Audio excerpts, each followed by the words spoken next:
நடிகர் விஜயின் தமிழக வெற்றிக் கழகத்தில் இன்று முக்கியமான பலர் இணைகிறார்கள்.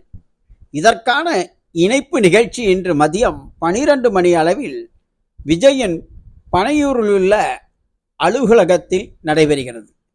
இதில் முக்கியமாக பீகாரில் வருமான வரித்துறை அதிகாரியாக பணியாற்றிய ஐஆர்எஸ் அதிகாரி அருண்ராஜ், இவர் தனது பதவியை ராஜினாமா செய்துவிட்டு விஜயுடன் தமிழக வெற்றிக் கழகத்தில் இணைகிறார்.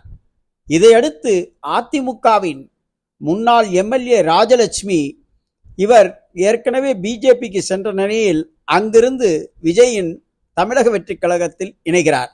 இதைவிட முக்கியம், ஸ்ரீவைகுண்டம் தொகுதி முன்னாள் திமுக எம்எல்ஏ டேவிட் செல்வன் தற்பொழுது விஜயின் தமிழக வெற்றிக் கழகத்தில் இணைகிறார்.